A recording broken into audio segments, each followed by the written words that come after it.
Barry Jennings, you were on the 8th floor. You work for the city housing department.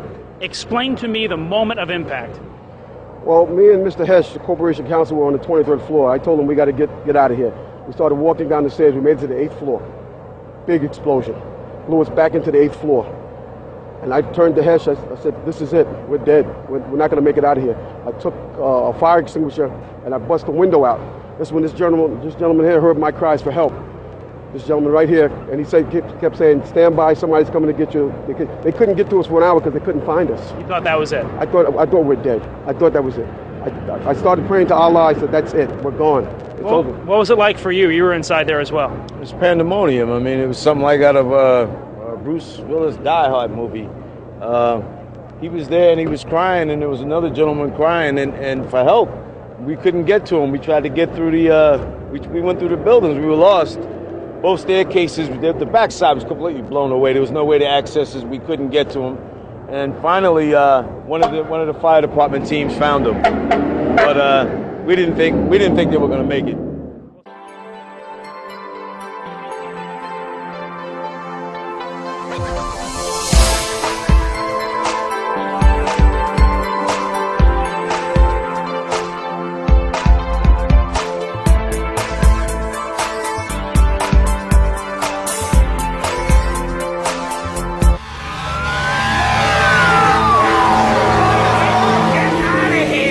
Debris and dust are thrown over a huge area, and Tower 7 doesn't escape. These are some of the only pictures of Building 7 at that moment.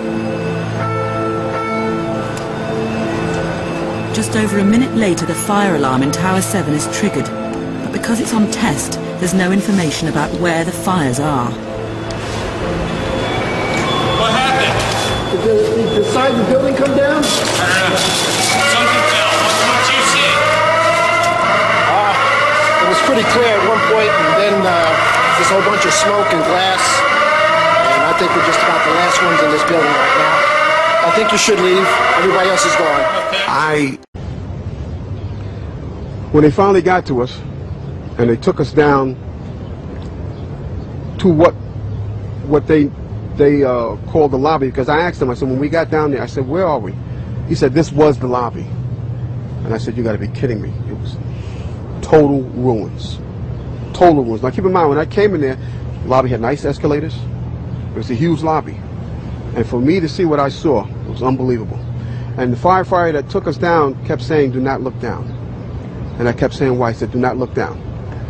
And we were stepping over people. And you know, you can feel when you're stepping over people.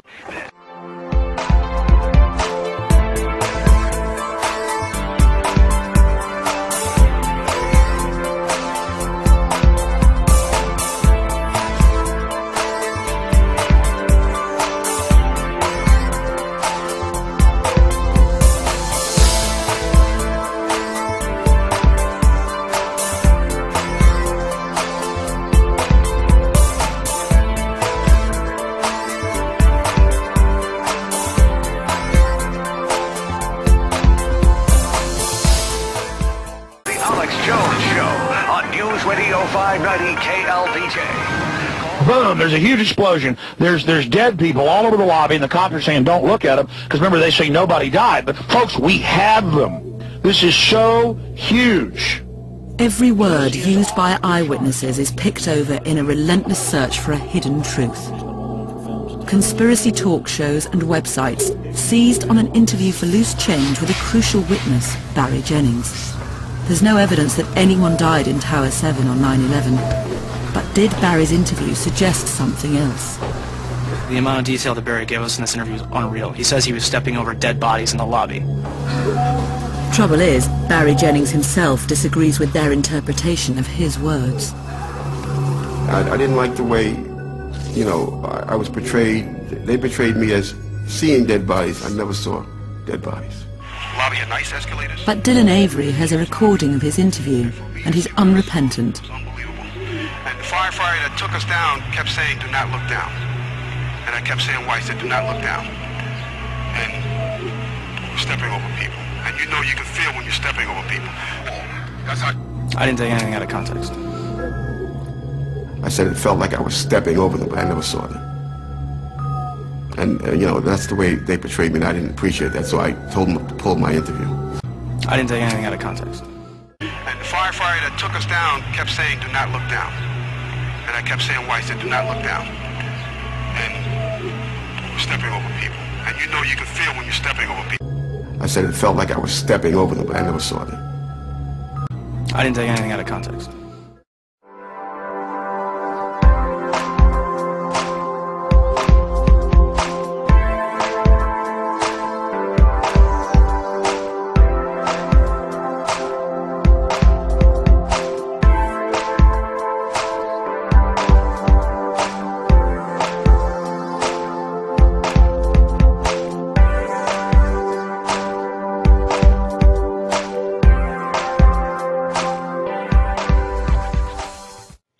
My letter at the house, and then I drive away. It was creepy. I mean, yeah, it was really creepy, man. It was such a weird feeling, like, to be at his house, and like it was kind of that feeling, like, you know, if only I could have done this earlier. Like, if only I could have had a car in New York and I could have commuted, because I didn't want to call them. I didn't want to call their house when I first figured out that he passed away, because I figured there were enough people that were harassing them. But regardless, that leads me to my next point, which actually happened about a month or so ago.